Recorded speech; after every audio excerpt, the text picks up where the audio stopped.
This is going to be an overview of the Google Sites function, and we're going to be using Google Sites as a portfolio page. So every time we complete like a bigger project, we're going to be creating a page specifically for that one project. I am going to have you guys become editors for this template. So what you're seeing on my page is how you're going to be viewing sites, but you need to duplicate the site. I don't want you to make any changes to this template just because everybody's going to be using it. So once I share the template with you, you're going to go up here to these three dots, go down, and you're going to select duplicate site. You're going to make changes to that site, not to this. Otherwise, it's going to like ruin it for everyone. So once you have your own site done, notice that there's a home page, there's a landing page. Here you can put your names if you want. And the title for your site, so this is the title. You can just put your first and last name and then 3D design. That's going to be fine with me. And so besides the home page, we have projects page, which is a page. And then there's something called a sub page. And here we're going to be putting all of our projects. So as I give you each project, you guys can make a copy. So you're going to go here, duplicate page. You're going to duplicate each of these project templates, and every time I give you a project, so let's say the first project together is going to be the laser cut puzzle, right? So every time I give you a project, duplicate the template and then rename it. I'm going to do Control Z here. Okay.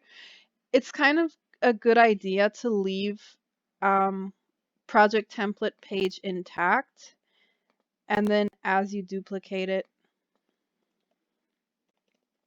laser cut puzzle, you can rename the duplicates, but try to keep the original, just in case, so we don't lose it.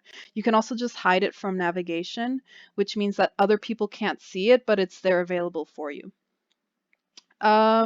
So for each project, the prompts are pretty much the same just because we follow the design cycle each time. So there are some, I'm going to go to laser cut puzzle. Okay, so I'm going to rename it up on here.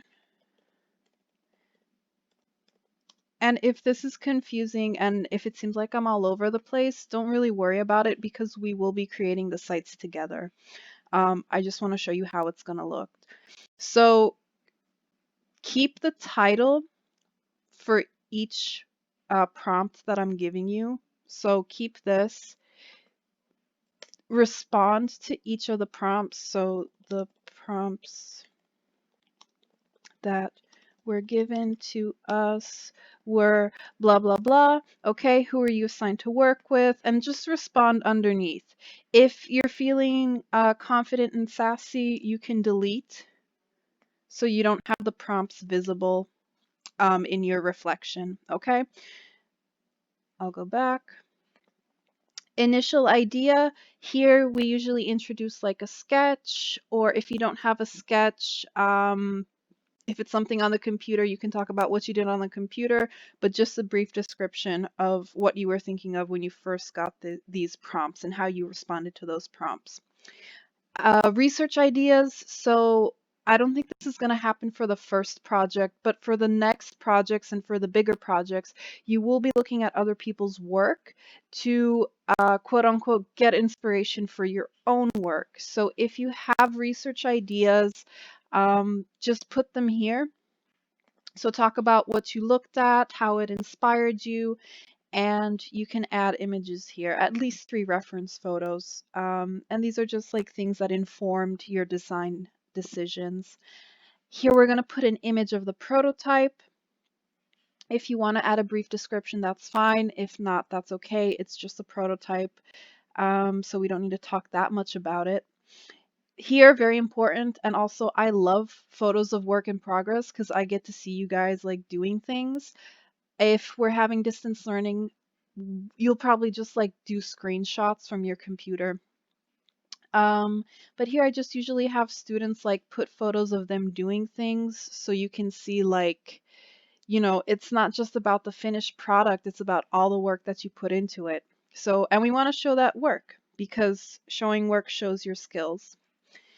And then final product, an image here, a nice image of your final product. Describe how it looks like. Say if it was similar to your initial idea, did you have to change anything? And then talk about how you presented it to your audience. And then the last thing is a brief reflection. So if you were given feedback, what kind of feedback was it? Do you agree with it? Do you disagree? Would you have done something differently? Always very important. Like, we're not always working under ideal conditions. So, talk about what an ideal condition would have been for you. And then, my favorite thing is what you guys are most proud of when you have something that's finished. And, you know, what are you stoked about in this project? So once you're done with everything for your laser cut puzzle project and you responded to all the prompts, you added all the photos, the two things that my students always forget is you need to publish your site and you need to share it. So publishing your site means that after you've made all of these changes go live. So you always need to publish. Okay. And it will show you like a before and after. I'm just going to go ahead and publish because I don't really care right now. And you share it with me. And even if you've shared it previously, it's good for me so that it appears at the top of my email. Share it every time you complete a project page. Just so I don't have to go back in my drive and look through everyone's portfolios, okay? And then that's my email. So just share it with me. I don't have to be editor.